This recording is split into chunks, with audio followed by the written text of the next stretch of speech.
Mission news 24/7 में आप सभी को सुस्वागतम। दर्शक, 18 फरवरी इन्वायरमेंटल साइंस एंड टेक्नोलॉजी में प्रकाशित एक नए अध्ययन के अनुसार 2003 से 2006 के बीच पैदा हुए बच्चे गर्भ में ही उन हमेशा रहने वाली रसायनों का संपर्क में आ रहे थे जितना कि शोधकर्ताओं ने पहले माना था।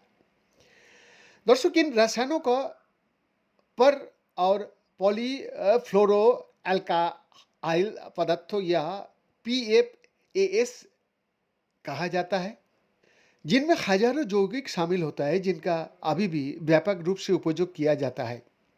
वैज्ञानिक अभी तक पूरी तरह से ये नहीं समझ पाया है कि ये मानव स्वास्थ्य को कैसे प्रभावित करता रहता है। इसलिए जन्म से पहले होने वाली जोखिम की मात्रा को मापना विशेष रूप से महत्वपूर्ण है।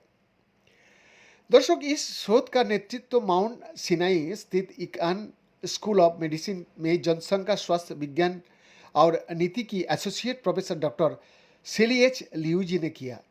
उनकी टीम ने उन्नत रासायनिक पहचान उपकरणों का उपयोग करके गर्भनाल रक्त का विश्लेषण करके नवजात शिशु के कुल पीएफएएस एक्सपोजर का अनुमान लगाने के लिए एक डेटा आधारित दृष्टिकोण विकसित किया। दर्शक, पीएफएएस सिंथेटिक रसायन है जो नॉनस्टिक कुकवेयर, दाग प्रतिरोधी कपड़े, खाद्य पैकेजिंग और अग्निशमन फोम जैसी रोजमर्रा की उत्पादों में पाया जाता है। इन्हें हमेशा रहने वाली रसायन के रूप में जाना भी जाता है क्योंकि ये बहुत धीरे धीरे विघटित होता है और समय के साथ पर्यावरण और मनुष्य में जमा हो सकता है।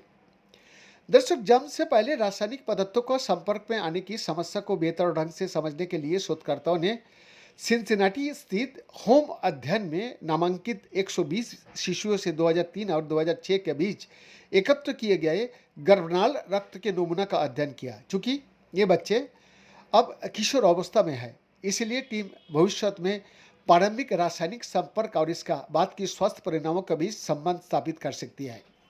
दर्शक, ज्ञात रसायनों की सीमित सूची के परीक्षण के बजाय शोधकर्ताओं ने एक नई गैर लक्षित रासायनिक विश्लेषण विधि का उपयोग किया और ये विधि पूर्व निर्धारित समूहों पर ध्यान केंद्रित करने के बजाय एक साथ सैकड़ों या हजारों पदार्थों की जांच करती है। परिणाम स्वरूप टीम ने गर्भनाल रक्त में पारंपरिक परीक्षणों की तुलना में कहीं अधिक पीएफएस का पता लगाया, जिसमें नए और कम अध्ययन किए गए यौगिक भी शामिल थे। दर्शक, कुल मिलाकर उन्होंने गर्भनाल के रक्त के नमूना में 42 पुष्ट या संदिग्ध पीएफएस रसायनों की पहचान की। इनमें से कई पदार्थों को नियमित जांच में नहीं मापा जाता है और इनकी संभावित स्वास्थ्य प्रभावों के बारे में बहुत कम जानकारी है।